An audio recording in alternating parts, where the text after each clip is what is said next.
Hey there, friends, and welcome to this Life Without Limits.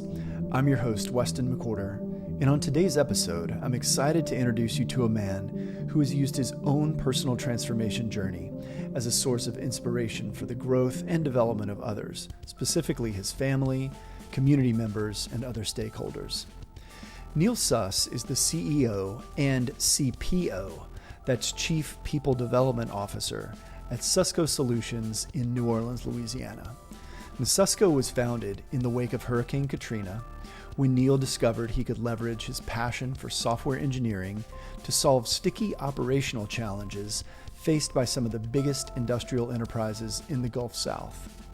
Neel's personal transformation has been inspiring to witness over the last several years. His focus on holistic well-being has helped him achieve a greater sense of spiritual, mental, emotional, physical, relational, and professional alignment in his life. And that alignment supports the positive impact he has on the New Orleans community in the form of active mentorship of young people, other entrepreneurs, students, business associates, his teammates at Susco, and so many more. This was a fun opportunity to drop in with a friend who I've admired and been inspired by for a long time. So I hope you enjoy my conversation with Neel. Let's get into it.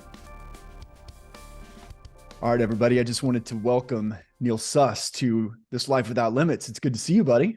Yeah, good to see you too, Wes. Yeah, man. It's been a while since our paths crossed in New Orleans and all of that, but I'm just super grateful that you were willing to drop in with me today, man.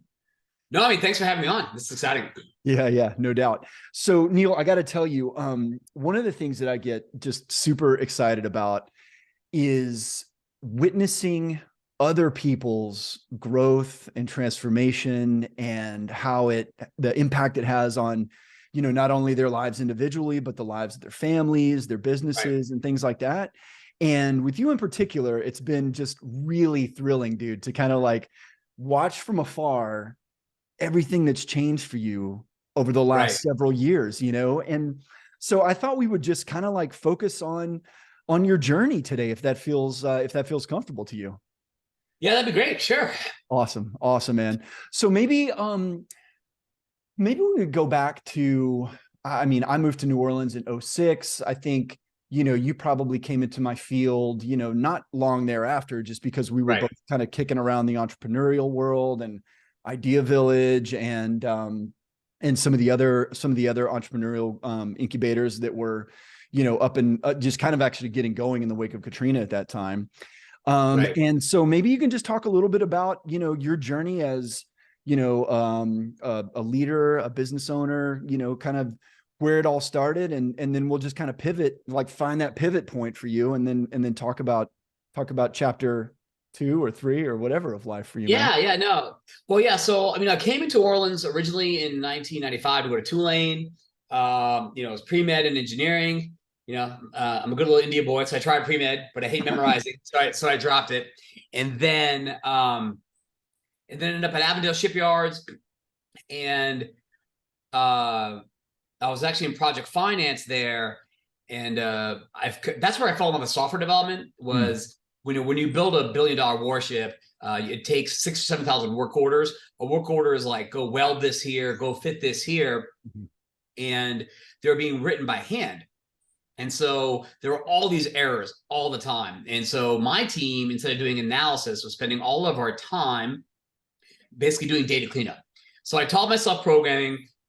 We're the first electronic work order system at Avondale. And, obviously the VPs are excited because there's going to be a process improvement and save time. My team is excited because the data be clean.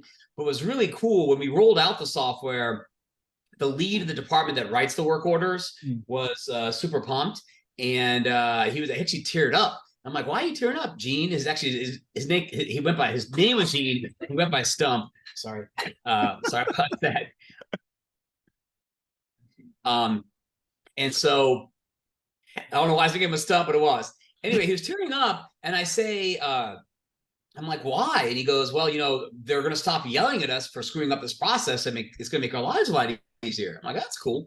And that really kind of resonated with me. I was really in love with software as an idea because I love process improvement and efficiency, but I didn't put 2 and 2 together that it really just makes the lives of users more pleasant, right?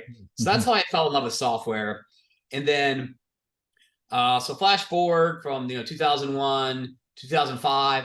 I'm still at Avondale. I'm actually more of a finance manager doing apps on the side at work, departmental apps. And if you'd asked me in January of 05 where I'd be in 10 years, I'd say, well, I'll be like a VP of quality / process improvement for like a Northrop Grumman, a Lockheed Martin, probably in DC, probably in San Diego, one of those big contracting areas. And then Katrina happens. And I was just doing some work on the side for some extra bucks. But so I had a relationship with the Jude Olinger, actually, the Olinger Group. And I was 2 weeks after Katrina, I'm helping him set up in Baton Rouge. And we're setting up computers. He's crying, I'm crying, but he's like really committed to bringing New Orleans, being part of bringing New Orleans back and bringing his business back. And that's kind of where I fell in love with the notion of like, well, would DC or San Diego really miss another executive? Could I give this a shot? I was in the mid-20s, very romantic notion, be part of the whatever happens here. And that's when I started Susco as a solopreneur. And the next couple of years are pretty typical, kind of getting out there in the community. And then, slowly hiring people, building a reputation. And then I guess the first big pivotal moment was in 2010 when we were first movers on mobile. We did like the third app in the city. And I used that to really push for PR, because obviously it was novel just to have apps. Sure. And so our brand really skyrocketed then. And that's when I started getting really overextended. So we were growing, had a weird partner relationship. And, I had a couple things going on. So my star was rising, but then I really started to cope heavy with food then. And then happy hours, happy hours are getting too frequent. And we should probably say that it's hard to avoid that in New Orleans, dude. It is hard to. It is. It's very hard to avoid that in New Orleans, bro. Yeah. I know where you're coming from. Right. Yeah, and so I had this meteoric rise, and then from 2010 to 2015, I'm just struggling because, excuse me, I'm working hard, but I'm working hard, making some right decisions, some not so great. I'm fine. I'm consistently coping with food and with alcohol to where, like, maybe a business networking happy hour that should have been 2 hours turns into 4. Maybe I'm working 70 hours a week, and I'm going through like the snack bin at the office, throwing down like 8 bags of tiny chips over the course of the day. And so in 20, and this kind of leads to really the seminal event in 2016, and so at this point, by the way, it was interesting, we have this meteoric rise. I'm having kids. You have all the cool, good stuff that happens, the births and everything, the celebrations, moving to a bigger house, kind of really establishing yourself socially, really, really in the indie community here in New Orleans, starting in 2010. So things are really great on the surface, but, there were in hindsight, there's a lot of self-defeating habits, right? To where, was I really making the best decisions because my mind wasn't right about certain things. So this all kind of comes to a head in 2016 when I'm visiting my wife's parents in India. It's August of 2016. I just turned 39. I'm walking up the stairs to have my 10th cigarette of the day. I think it's noon because there's a balcony upstairs, and my knees start hurting. And I just stop on the stairwell, like right there, and like literally, like my lights start flashing before my eyes, and my grandmother, obesity runs in my family. And, my grandmother had really bad knees and, really wasn't walking in the last years of her life because of weight in the knees. My mom's got bad knees. I'm literally 200, I'm 5'6", I'm 280 pounds, and, my knees are hurting, and, and there's all these thoughts about I'm working like a dog. My wife isn't particularly happy. I'm not seeing my kids enough. I'm not getting the financial results I want from work. And then like an image of my dad pops up because when my dad turned 40, he really kind of had his shit together. I remember growing up, they struggled. They're immigrants. They came from India. and in the 70s. And dad was always in the rural South because he's a textile engineer, so in the 20s and 30s, he definitely dealt with a lot of, challenges with being a, Indian in the middle of podunk. Sure. But he eventually, learned to manage the system, if you will, had a great career. By 40, he was in good shape. He'd come home to reasonable hour.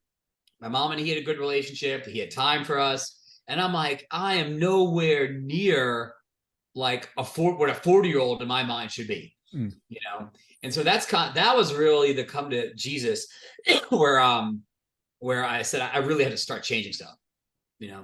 Yeah. Yeah, man.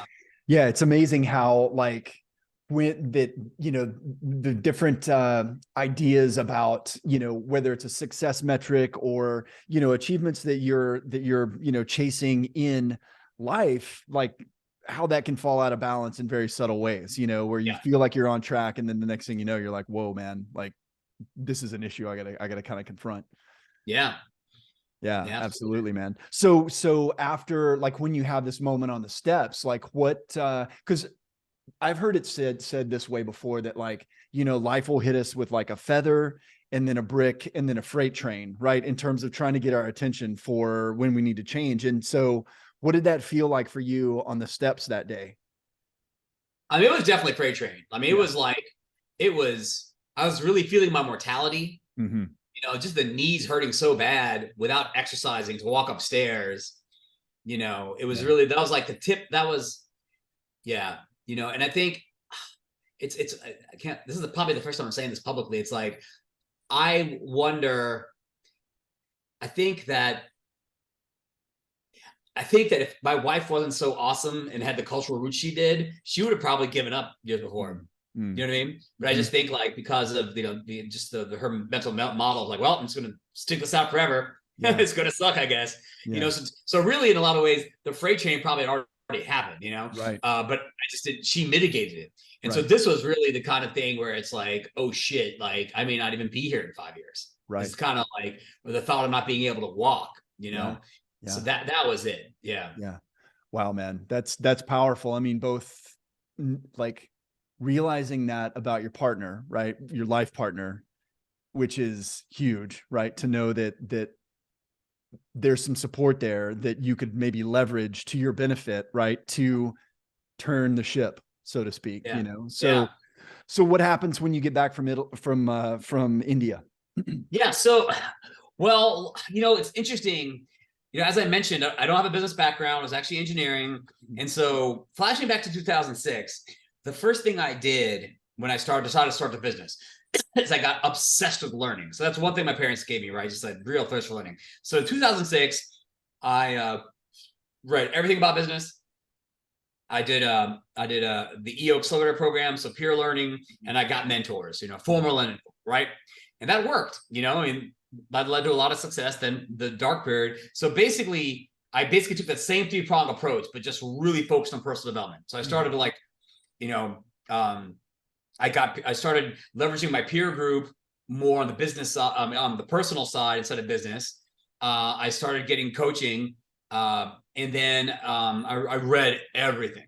We're talking everything from like the autobiographies of winners to the different spiritual books, to philosophy books, to a lot of psychology books, a lot of self-help stuff, Tony Robbins, all that kind of stuff. And I got in a lot of ways, I got lucky because one of the books I got recommended first was Tools of Titans by Tim Ferriss. Okay. And so Tools of Titans is cool. Tim's got some crazy ideas about life, but Tools of Titans is not really his ideas, right? Yeah. It's 200 winners from across many domains, right? So whether it's acting, finance, athlete, tech, you name it.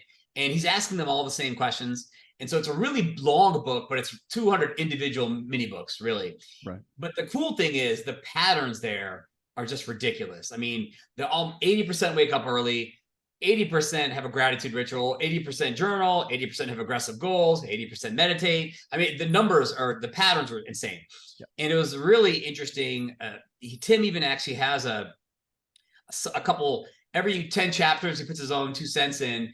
And in one of his intermission chapters, he says, hey, look, you probably noticed a lot of these guys meditate. I tried meditation a long time ago, but it never worked because I could never really focus on the breath. I would just worry about stuff. And this is Tim I'm speaking of. He goes, but then I tried this thing called transcendental meditation, and it really worked for me, right?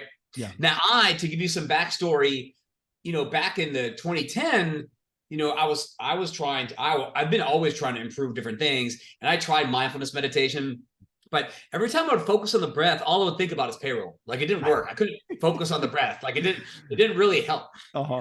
But I ended up taking this transcendental meditation class, and it's mantra based. So it's like you're using a word in your head over and over again for 20 minutes.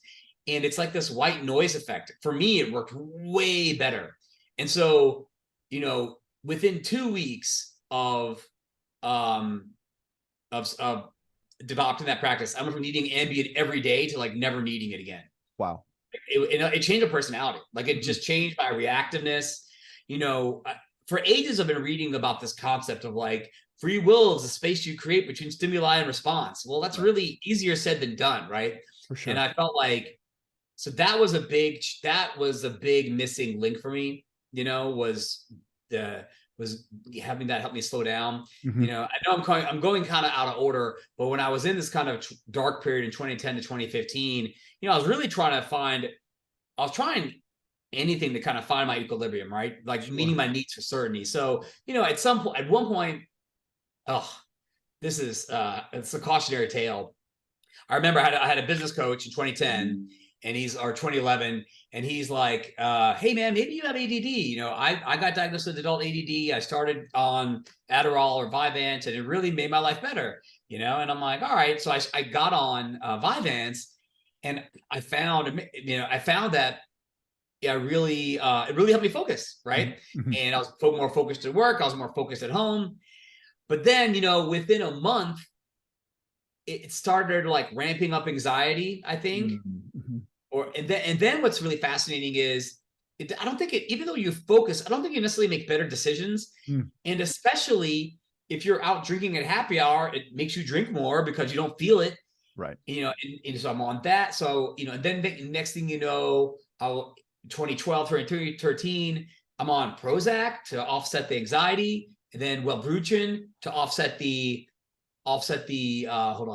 the numbness of the Prozac, and then Celebrex to offset the inflammation of the Wellbutrin. So all this in the run up to 2016, where I'm just constantly just trying to find this equilibrium and I couldn't find, right?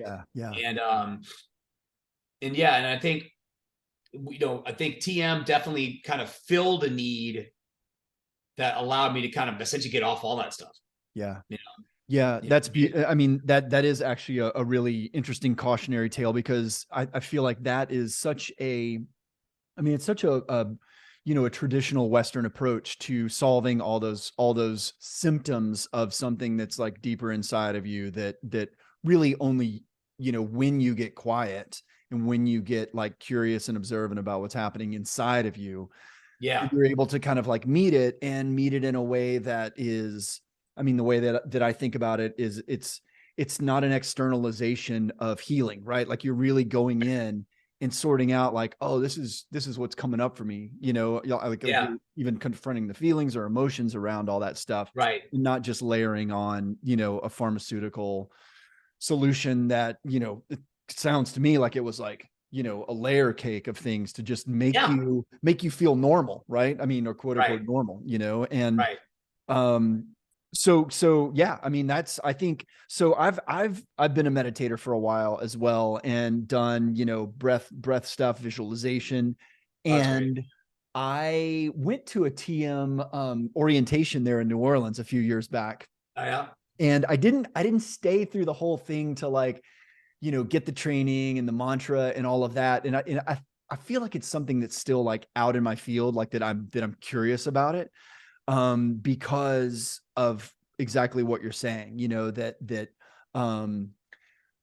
like I'm a firm believer in the power of stillness and, quiet contemplation in terms of, for me, it brings clarity. It brings connection between myself and others. It even acts as a a catalyst in a lot of ways to maybe creative problems that I'm trying to sort through, right? Which is surprising, right?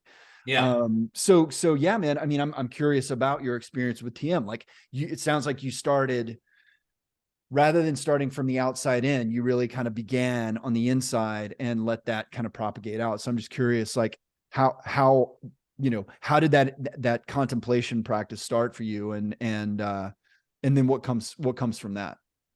Yeah. So I did. Yeah. So I did so I read the thing in the book, and I started incrementing the habits one at a time. Like, so gratitude was easy to implement.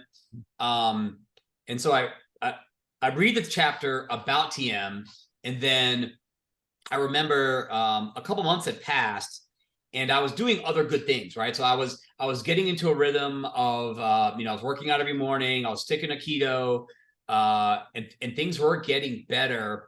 I'd also temporarily quit drinking too, and I remember my my wife and I got in a fight about the dishes in February of 17. So things had started to get better with the other habits.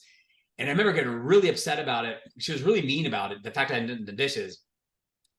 And I was like, I was about to go out. I was about to make an excuse to go out for a drink, for a happy hour somewhere, Mm-hmm. and just like, oh, I'm going to meet a associate. And it was interesting. And I stopped myself, and I'm like, this is stupid. Like, things are so much better, yet I'm letting the dishes affect my mood as if we're having like a real fight, Mm. And I said, so I kind of call it Dishgate. And so that's when I signed up for the TM course. Dishgate. I love it, man. Dishgate. So I take the TM course, and I remember, well, first of all, I go there and I really find the whole thing kind of cheesy, like the whole prep a little cheesy, Mm-hmm. and the guy, frankly, a little. I think he meditates too much. Like, he's just a little, like, I was kind of creeped out. But the Tim recommendation was so strong, I just powered through. But the training was fun. It was super easy, lasted an hour. But yeah, I remember, they train. You get your mantra, you meditate together, and then the whole thing is the next morning you're supposed to meditate on your own, then come back in the afternoon and talk through it.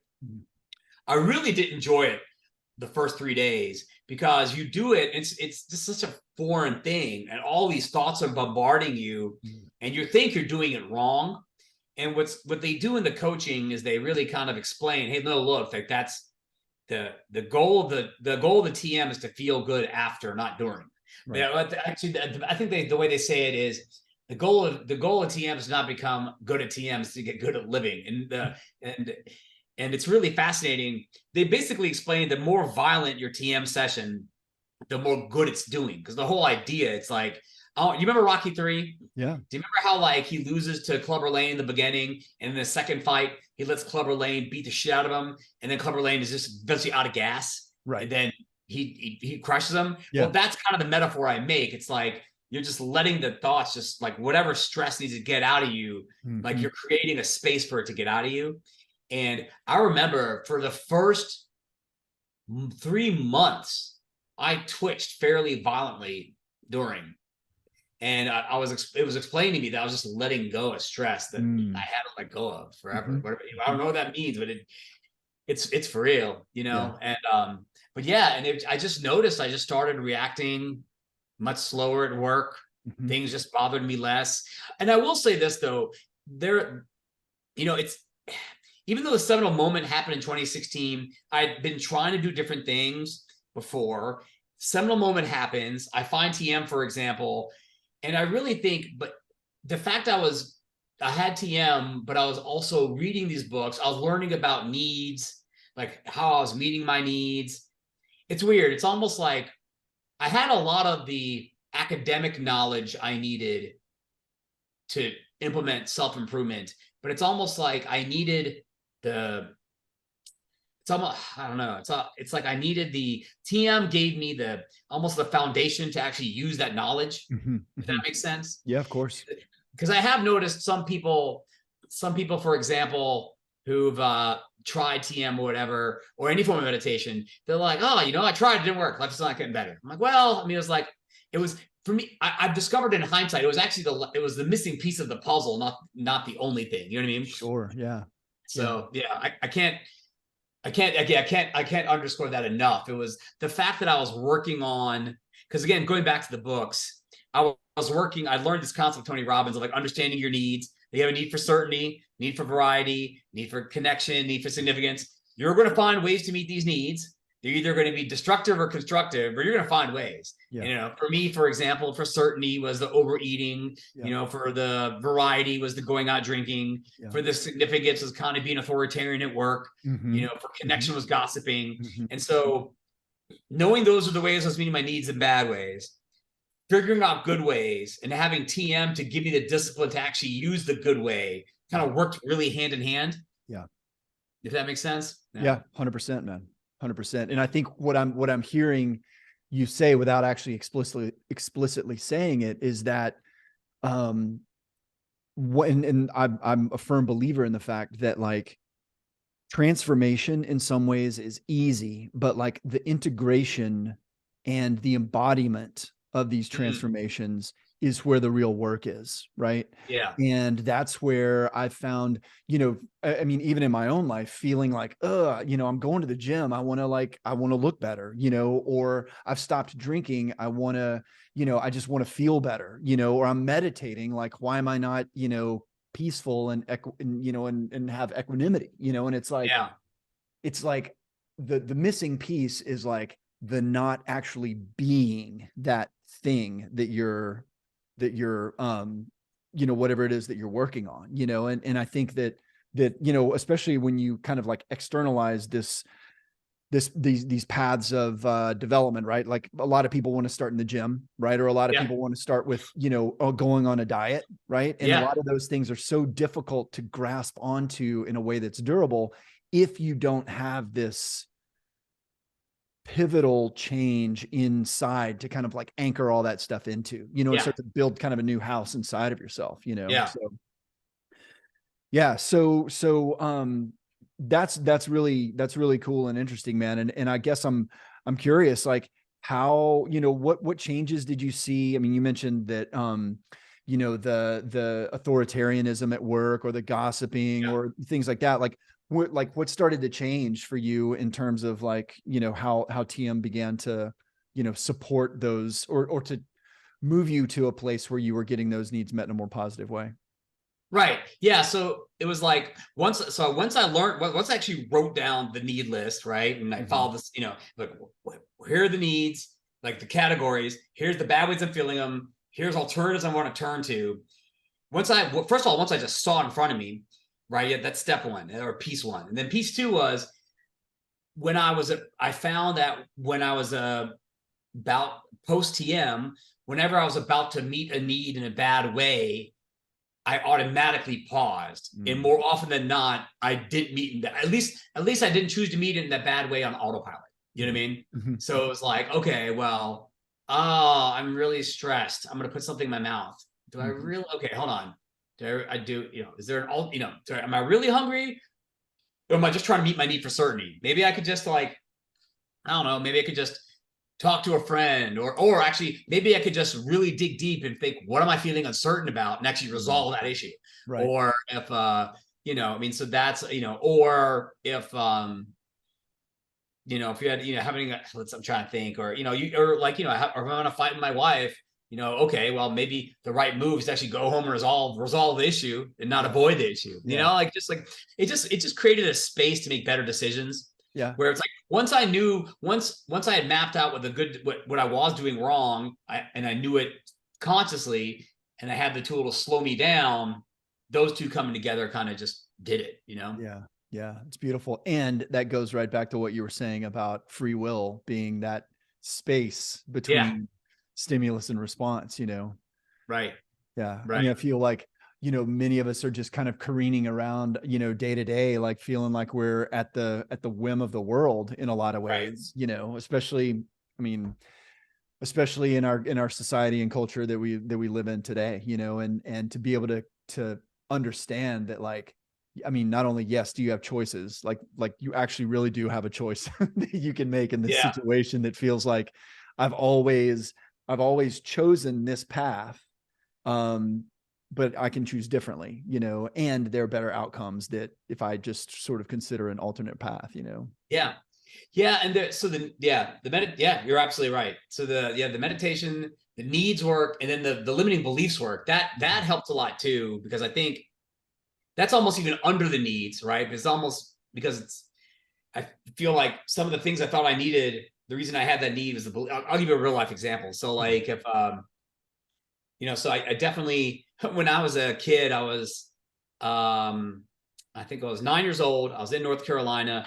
I was having a birthday party for the summer. I was an 80s kid. So it was like the McDonald's birthday, right? Yeah. So I show up, I just moved in. I showed up and no one is there. And it's I didn't realize it until again I was actually Tony Robbins event where I discovered this limiting belief.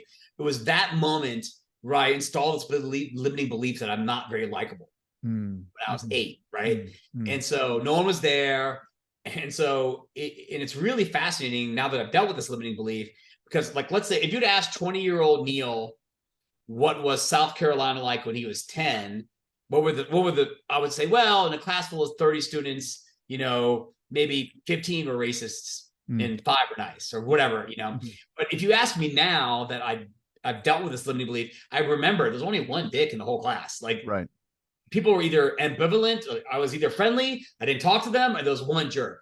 But like my whole, and in this whole, no one likes me belief really led me to do a lot of bad things personally and in business. So for example, kind of, on the work front, I definitely I would avoid conflict, or I would, if a prospect wanted something just to make them happy, I would do it if it wasn't a good fit, or I wouldn't fire people as fast as they should be fired. So a lot of this limiting belief stuff manifested in dumb work decisions, which of course creates this vicious cycle of outcomes. Yeah. So dealing with my limiting beliefs really helped, and again, so if you imagine that, like, once I discovered I have this limiting belief, no one likes me, and I say, okay, I'm going to rewire, I'm going to look at my past and say, well, what is proof of an empowering belief? An empowering belief being, you know what? My life is full of deep and meaningful relationships. So I can actually back that up with history and kind of slowly replace that limiting belief, right? That's like the technique that you learn in Tony Robbins. Take the limiting belief, say the opposite, back it up with data. And then whenever the limiting belief comes up, you kind of remind yourself the empowering belief. And so by doing that enough times and then recognizing whenever a limiting belief is in the driver's seat and not acting on it, that really helps. Yeah. Yeah. So like, yeah. No, go ahead, buddy. Sorry. Well, I was just going to say, it was like, so funny. So it's funny. So it's like, I remember like a friend would text you, or you email an employer or client, and in like a half an hour later, I'm annoyed they haven't responded. And then I remember once I learned about this limiting belief I was dealing with, I was like, well, hold on. Are they not responding because they don't like or respect me, or are they busy and they haven't seen it yet? Yeah. So maybe you need to chill out and relax. And so even before I actually was able to like replace the limiting belief, just knowing it was in the driver's seat and having that patience through TM helped me like not react to it. Yeah. Yeah, man. I completely agree with that idea of, trying to find that, looking at those stories and seeing where they, the origins, like being able to connect back to the origin of where it got installed in you. Right. Yeah. And then also just, lamenting the fact a little bit, and maybe not lamenting that's the wrong word, but thinking about how sticky, bad memories or like difficult circumstances are versus that one birthday party that was dope as hell. Right. And you're like, oh, my friends were, it's like, well, there's this one time, and it's like, and that's the thing that gets locked in there and kind of fucks you for like a really long time, Oh my God. I just finished reading The Body Keeps Score. Yeah. Wow. That was like, I mean, just the understanding the impact of trauma, and man, you're right. It's just like those seminal events they're like deep in, Yeah, really definitely, like man. Yeah. And they keep you from that embodiment piece, right? It's like, well, you can meditate, but you're still like, at the end of the day, like somebody's going to make fun of you for what you're doing, or, this guy over here, he's able to manage 5 companies and, has Oh yeah, millions and comparing millions of dollars. yourself. Yeah, dude. I mean, Yeah, it's like this endless cycle of like just being outside of our bodies rather than just yeah. being in. Um, so I'm curious, Neel, like how has this process and this journey impacted you as a business leader and like a leader in the community? How have things changed for you post Dishgate as CEO, leader, mentor, that sort of thing? Oh yeah. So I definitely it's like, how like, I don't know if you have this much in New Orleans, but growing up in South Carolina, you saw this a lot where like somebody would like become born again and then they just wouldn't shut up about it. Like Uh-huh. that's basically how I was. I Yeah. still am like that, but I'm a little less obnoxious about it. But yeah, no, it was yeah, I mean, yeah, after I did, I went through got the meditation, understood my needs, did learning beliefs work, really got into the habits, dialed in my health. I really got into trying to spread the word. So I definitely spread the word socially, whether it's social media or with friends or whatever. And then also definitely at work. I Yeah. mean, because it was a, it was, think it was, well, because one thing we didn't discuss yet is one of the exercises I also did was really nailing down a purpose, Mm. right? So I Mhm. really discovered my purpose was to, as I got further down this process, I kind of discovered uh, my personal purpose is to kind of give people the tool to self-actualize themselves, Yeah. and just really help people grow. It gives me a lot of joy, right? And so I discovered that personal purpose around 17, 18, and our work purpose had evolved to enable people to contribute in meaningful and fulfilling ways. Mm. And and so yeah, I definitely started incorporating it at work. Mm. Now I had to go slow though. So before COVID, I used to get a lot of pushback Mm. on, because we're trying to we're focused on riding the ship, which things that started to was really bad in 15, started to get better in 16, really got better in 17, but better as in profitable but not easy going. Sure. 18, 19, things are going really good, but again, it's not like, I mean, profitable, maybe 10, 20% profit, Mhm. really growing a lot though. And then it was interesting so in 18, I tried to incorporate it at work. I invented this concept. I had an employee actually come up to me. So I'm trying to remember the timeline. Had an employee come up and was like, he was struggling with trying to decide what his next step should be. Mm. And that was it. So this guy works with me. He was struggling to figure out what he wants his next role to be. He's already pretty senior as a developer. And so I'm like, I took all the stuff I had done for myself and kind of reorganized it and developed this thing we call work the IDP. So basically it's, okay, if you imagine the wheel of life exercise Mhm. where you have the different aspects of life. So you have family, friends, health, personal growth, community, finance, career. So if you imagine all those aspects of the wheel, I said, all right, rate how you feel about each thing now, scale to 1 to 10. Okay.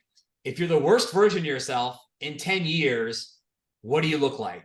Mm. If you're the best version of yourself in each category, what do you look like? And then what are some 1 year goals to move you toward that vision, right? Right. So that's one concept we implemented at work. We call the individual development plan. Yep. What was really interesting, and then we started also doing,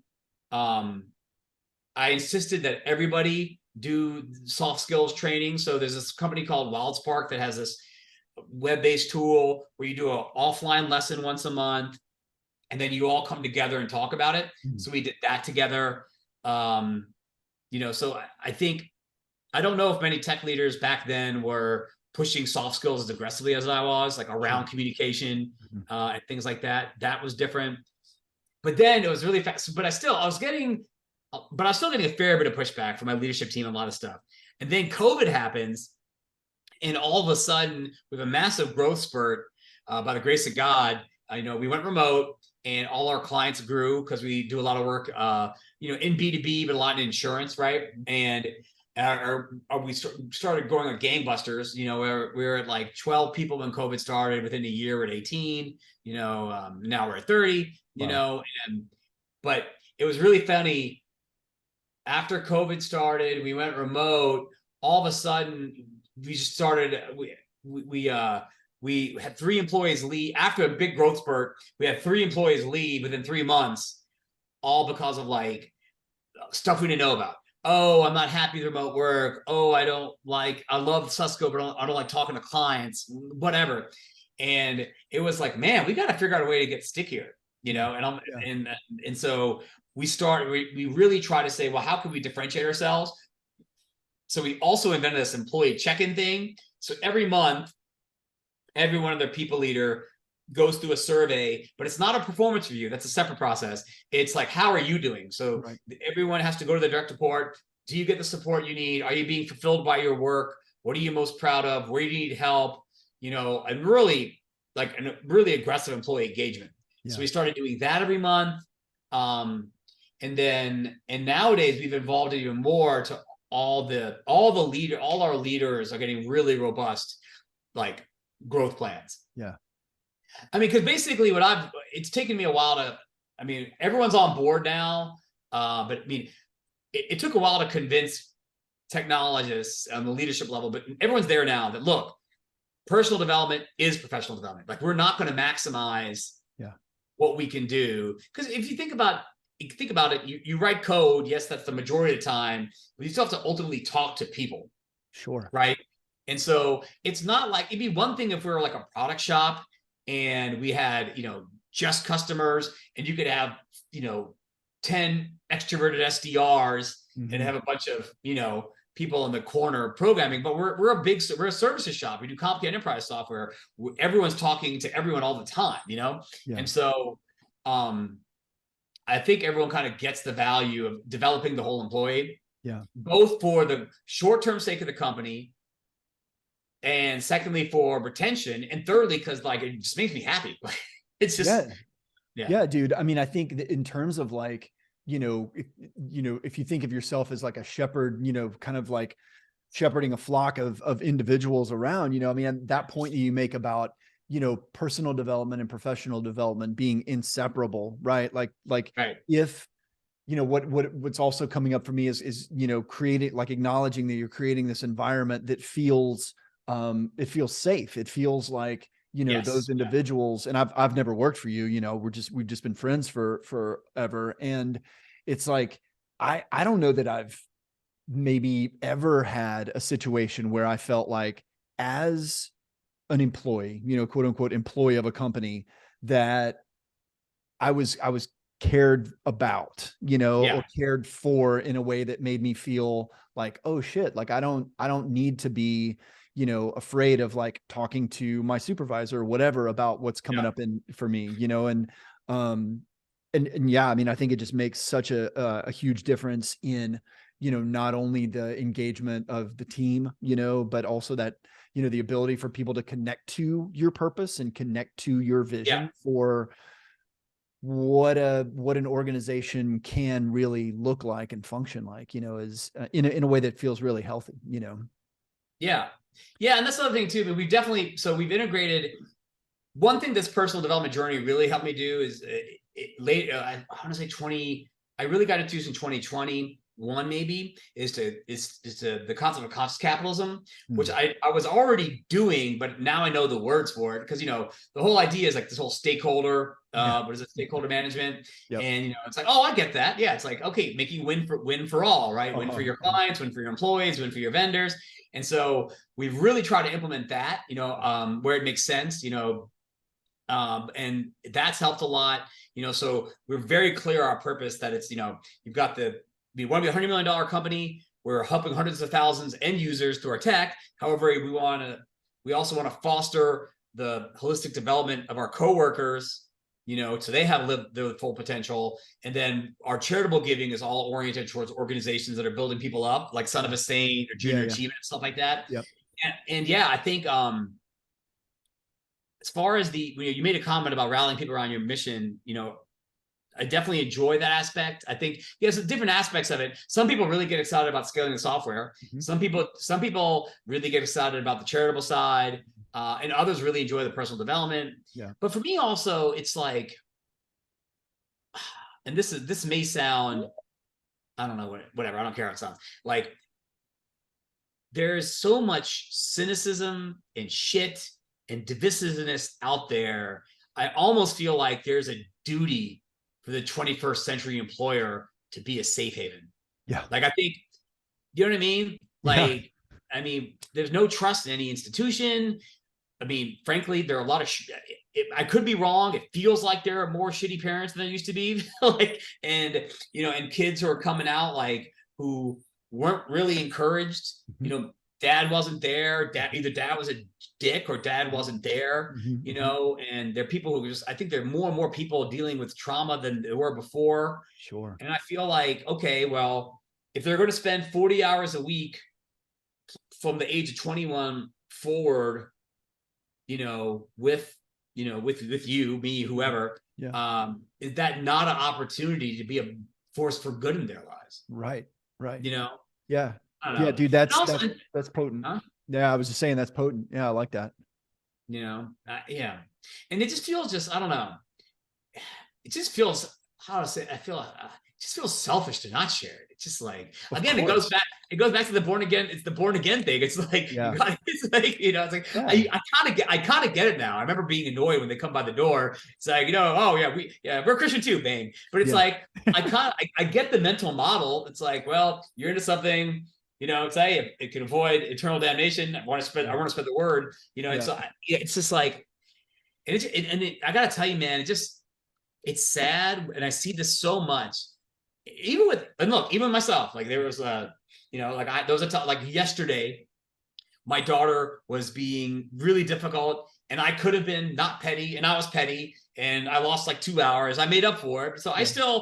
I definitely still falter, right? Of course. But Yeah. what I'm saying is, I just feel like I see all the time people just getting in their own way, Yeah. right? Because maybe they have what do you call that?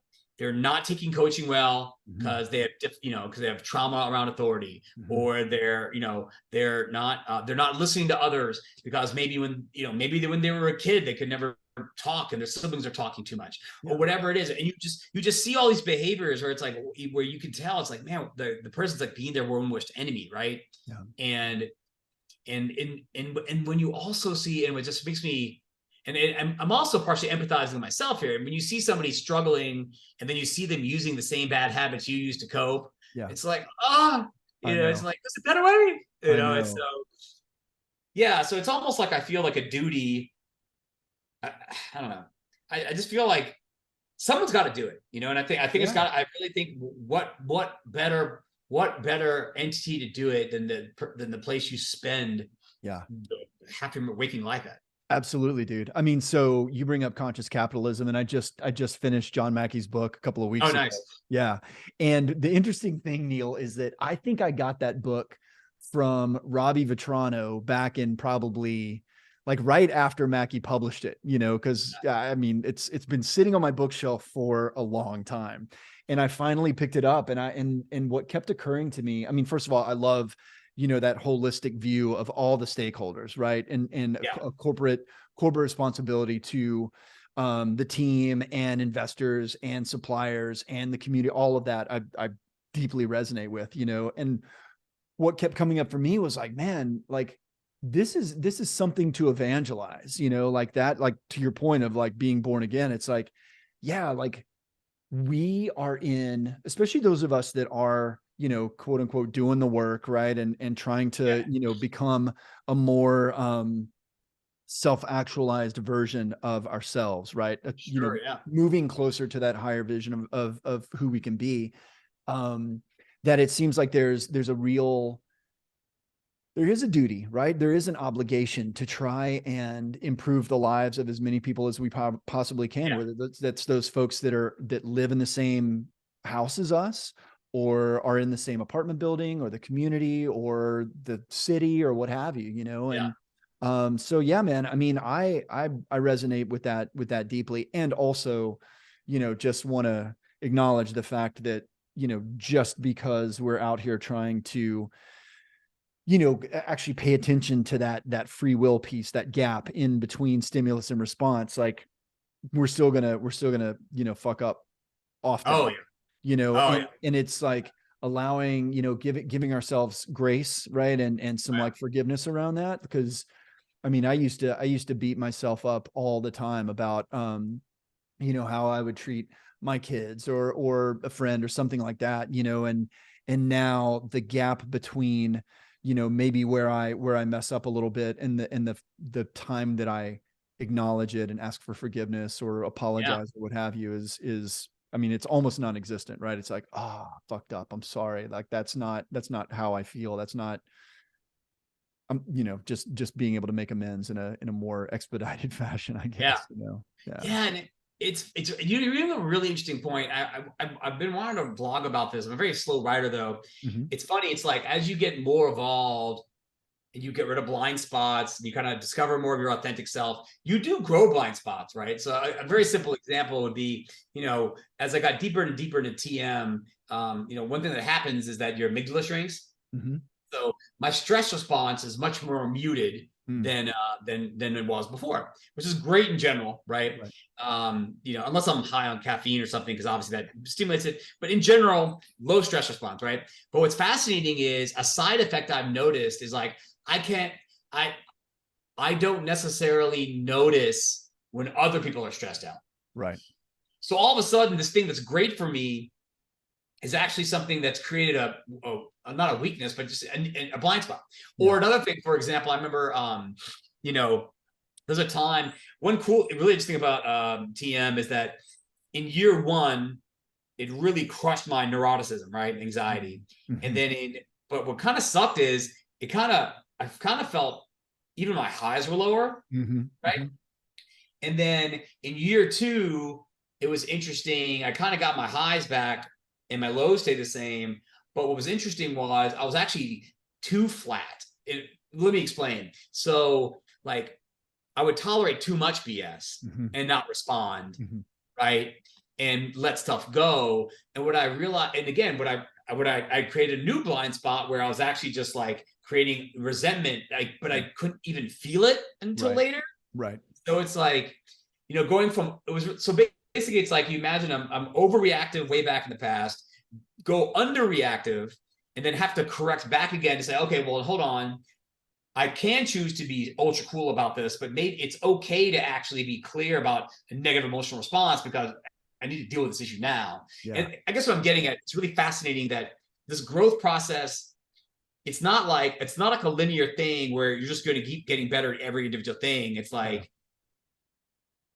it's all the TM made me less reactive, but now wait a second, I'm trying to get more in touch with my emotions, Mm-hmm. Mm-hmm. but Mm-hmm. also say not reactive. Or Yeah. it's really fascinating stuff. Yeah, It's man. interesting the ebbs and flows of that. Yeah, yeah, absolutely. And like the ride for me is so interesting and fun. You know what I'm saying? Like Yeah, it's just like in that awareness of how you've changed. Because for me, I talk a lot about equanimity, and the fact that like I used to be very reactive, or else I would just like turn to drinking and kind of like numb out of things, yeah, and yeah, it feels great to meet circumstances now that I would ordinarily be like really triggered by, like, and I'd get all yeah, like worked up and stressed and anxious yeah, and all this shit.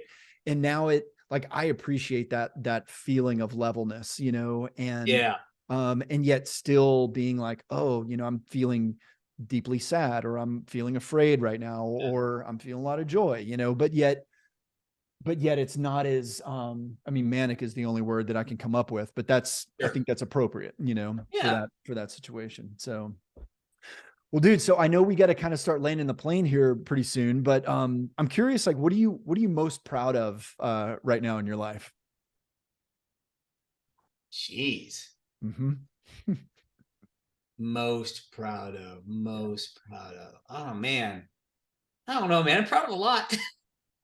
Well, I give try me, to say, give me. I love this exercise. I do these pride exercises with the men that I coach sometimes, and it's always like so revealing. So, Well, I don't like to, how to put it this way. Let me give you one per category. That way I don't feel guilty. Let's go. Yeah. With physical fitness, I got to 8% body fat a year ago. I'm a little bigger because I had a surgery to get rid of extra skin. Mm-hmm. So that was an amazing milestone. Mm-hmm. So I'm working on getting back there. On the family front, most proud of is my wife and I did nonviolent communication training together, because I discovered, going back to being overly cool about things, like I discovered, even though I'm super happy overall, there's certain needs I had, like needs around words of affirmation that I wasn't getting that I wanted.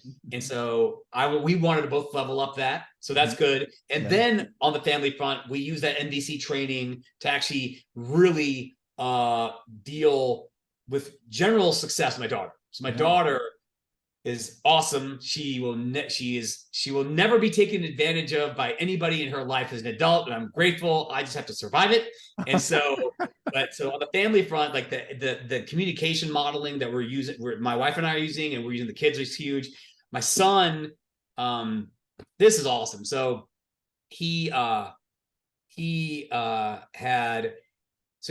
like 10 pounds. It was like he'd gotten like 16 pounds overweight, and 8 months ago, some kid called him fat.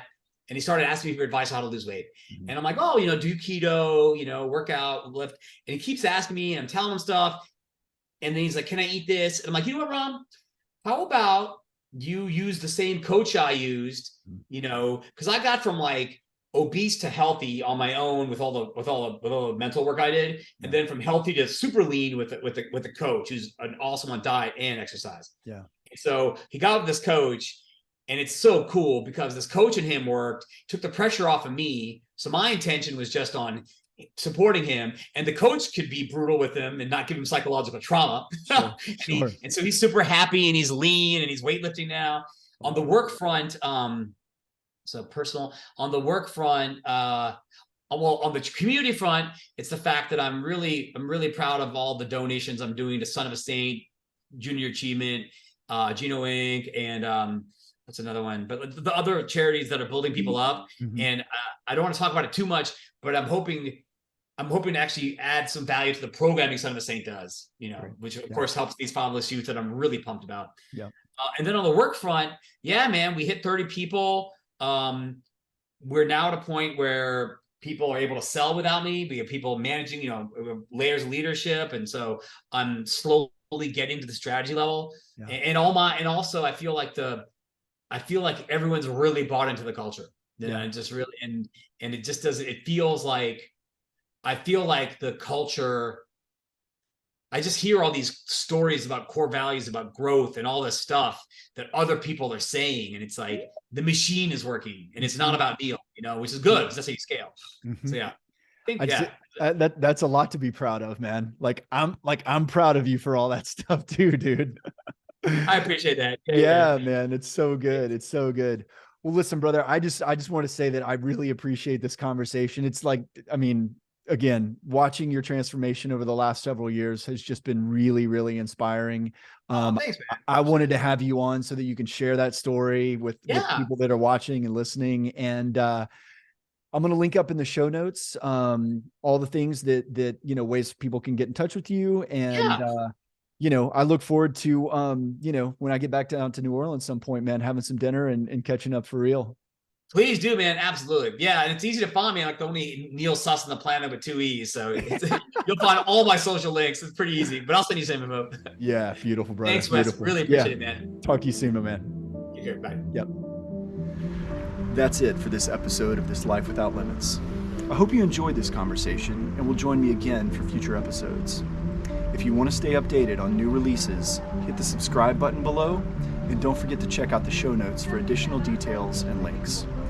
I'd also love to hear what you think about the content of this episode, so please feel welcome to drop any comments, thoughts, questions, critique, any of that below. Thanks again for joining me, and I look forward to next time. Until then, here's to a life without limits, my friends.